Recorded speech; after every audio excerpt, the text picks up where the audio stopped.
Good morning. Today is Wednesday, the 26th day of Adar, and we're holding in the middle of chapter 37 in the Tanya. Today's shir is dedicated for Refuah Shalema for Mas'ud Ashi Ben Aziza. You should have Hashem help. You should have a speedy and immediate recovery.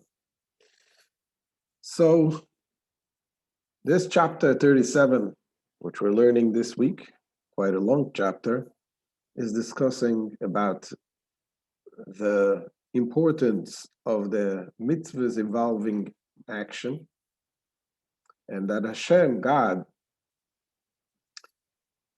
brings the neshama down to this world because here in this world we are able to elevate, to purify our souls, and to elevate the physical world, to bring them closer to God, to separate the evil from the good. And this is done through the mitzvahs mainly, the actual mitzvahs.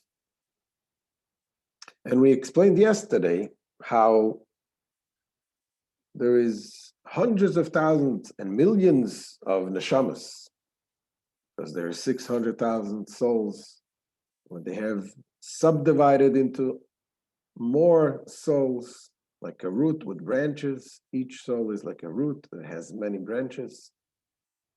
And each soul has a very specific part in this world that is connected to it.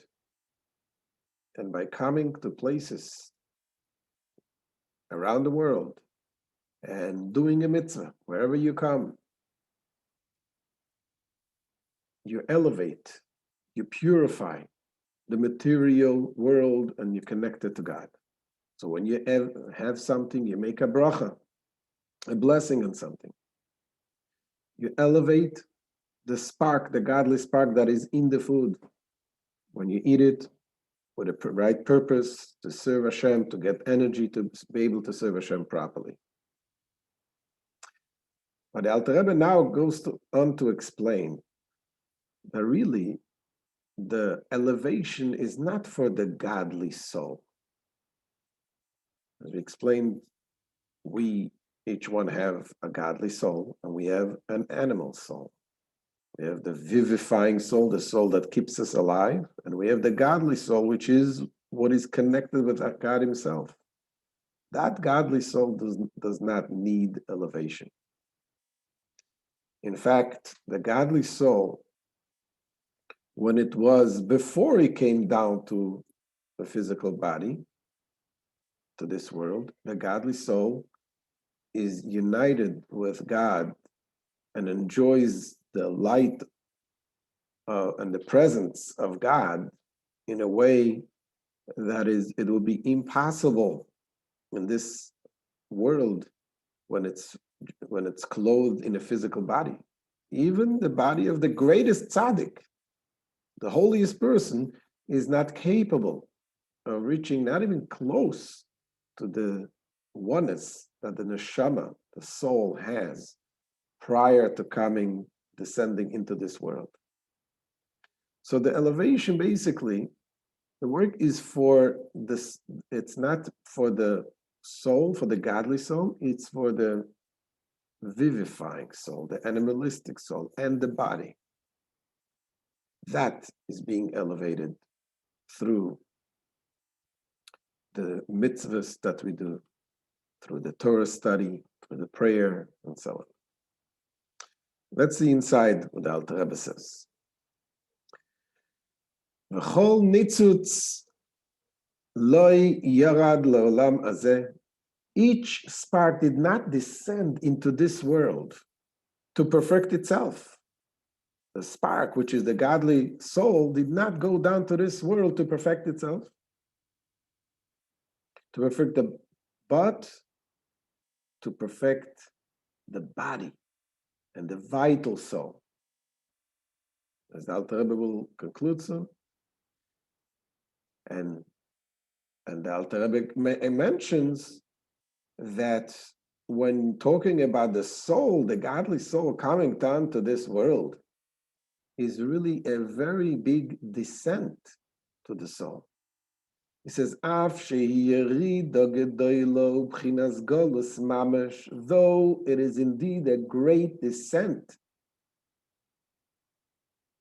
it's really considered an exile, literally, for the soul. If you think about it, the soul it's a pity in the soul.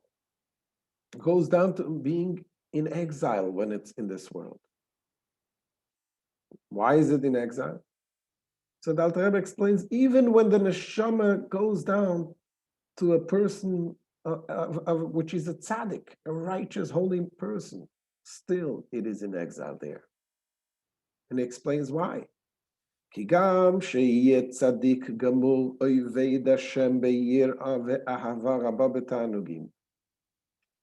even if it comes to this world, it becomes a perfect tzaddik, serving God with fear and delighting in the abounding with love to Hashem.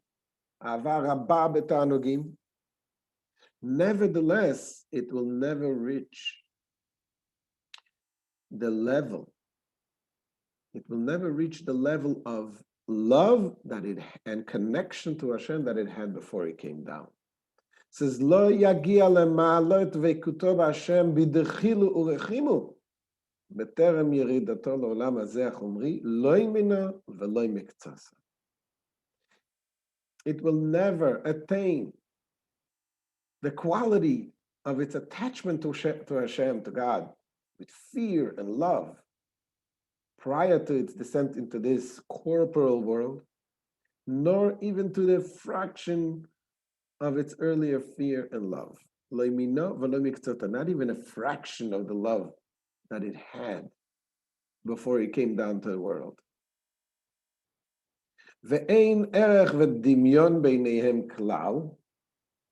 In fact, says the Alter Rebbe, there is no comparison or similarity whatsoever between them.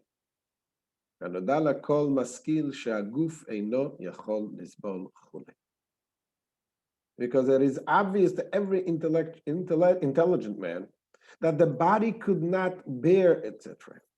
Meaning the love that the neshama has before it comes down to the world, it is such a connection, such a godly revelation that the body is not capable being, that the body, no matter whose body, even the tzaddik's body, still it is a physical body, and it is the neshama is not capable to express itself fully in this world.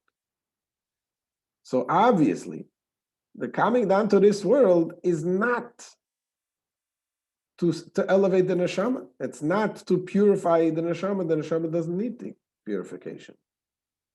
Hello, however, what is then the reason why it comes down to this world? Says the Alter Rebbe, leyiridosoi le'olam hazeh leislabesh baguf v'nefesh achiyunis u'kedei letaknam belvad. But its descent into this world, to be clothed in a body and vital soul, is for the sole purpose of perfecting them. To perfect the neshama, to perfect meaning the vital neshama, the vital soul, to perfect the body. ולהפרידם מהרע של שלוש קליפות הטמאות על ידי שמירת שסה לא תעשה בענפיהם. And to separate them from the evil of the three impure klipos. What is the three impure klipos, as we explained? Those are the impurity in this world is divided. You have the three shells that conceal godliness, which is considered total or utter impurity that cannot be elevated and only needs to be broken. And there is the shell, which is neutral, which is anything that is just kosher, that can be elevated if it's used for the purpose of serving Hashem. How do you separate from the total impurity is al yedei shemirat shasa lo ta'aseh v'anfeim, by keeping, observing the 365 prohibitions, v'anfeim, and their offshoots. There is 365 prohibitions in the Torah, and then there is the offshoots, meaning the laws that are connected with each mitzvah. Some of them rabbinical laws, they're all offshoots of those mitzvahs. When you keep those mitzvahs and you avoid doing the things that is forbidden, this is just, it serves like the blood vessels, which protects the blood should not go to the wrong places, and that you should not be connected with the wrong places. And then it says, and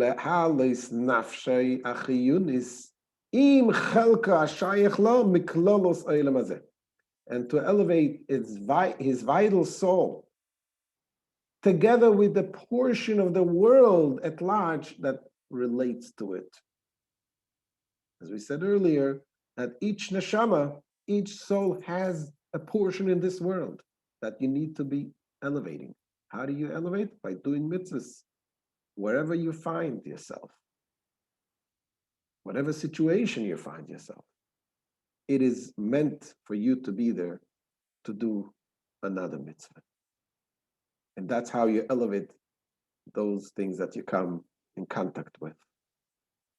And what do you do with this? Ule kashram, ule yachadam, be'or ein sof baruchu, the binding them and uniting them with the or ein sof light, with the endless light of Hashem.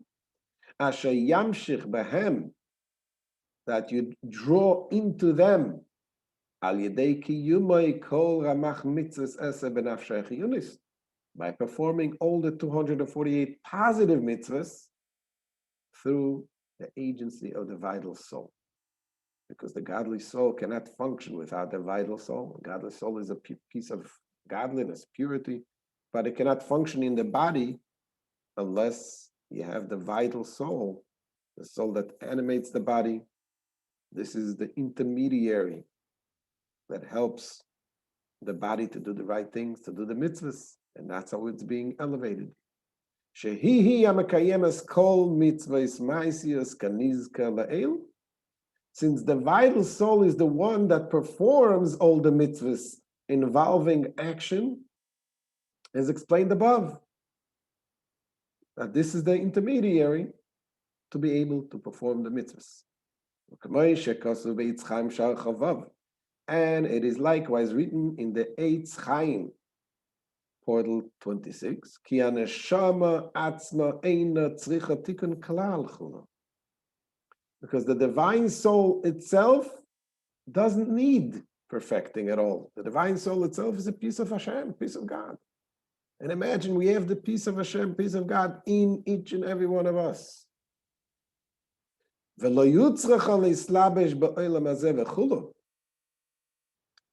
there is no need for it to be embodied in this world, in a body and a vital soul. Rak lehamshich oil letaknam chula. Except to draw down the light to perfect the vital soul and to perfect the body. And the Alter Rebbe concludes, V'hu mamesh dugmat sod galut hashchina levarer netzitzim v'chud. It says this parallels exactly the mystery of the exile of the Shekhinah. The exile of the Shekhinah, the divine presence, is in exile. God himself, so to speak, is in exile, which is to refine the sparks of holiness which fell into the klippos. So too, as the divine soul entered this exile within the body and the vital soul, in order to perfect them, to extract from them the sparks of holiness which they contain. And here the Alter Rebbe calls this a mystery. He calls it a mystery, the golus of the Shekhinah. Why? Because this is something which is, you cannot explain it. What is the purpose of the neshama going down to this world if no matter what you do, you're not capable of reaching the level of love to Hashem the way it was before he came down to the body? So Alter Rebbe says that just like the whole idea of the Shechina, the Hashem going down to exile, is a mystery, so too the fact that the neshama goes down into the body ultimately is a mystery. Even though we explained somewhat that although the neshama doesn't need perfection, doesn't need to be elevated, but yet what the neshama is achieving here in this world, it cannot achieve up there. Meaning that in this world, God himself, the essence of God, is present. Why? Because the will of God is the essence of God. And the inner will of God is the actual mitzvahs. The mitzvahs that we do with action. That is the mitzvah. That is what God commanded in the Torah. So everything else, all of the great godly revelations that the souls have in the higher spiritual world, those godly elevations is only a revelation as much as a soul can achieve. But it doesn't matter how much they achieve, they cannot reach to the essence of God. And here in this world, when we do the mitzvah, which is the will of Hashem, which is the essence of Hashem, we actually connect to Hashem, whether we know it or not, whether we understand it or not. It is still a mystery, but we know the fact that this is why the neshama goes down to this world, and this is what the neshama achieves in this world. This is what we take from today's lesson: the importance of every little mitzvah that we do. A simple mitzvah, small mitzvah that happens to come your way. When you do this mitzvah, you achieve something that the neshama cannot achieve in the highest world before it came down to this world. And let us hope that this shir again will be for a Fur Shalega, a dear friend. His name is Masoud Oshi Ben Aziza. Should have immediate and speedy and complete recovery. Thank you very much for joining. Make sure to share this with your friends, with your fellow, and any questions we can take now. Questions.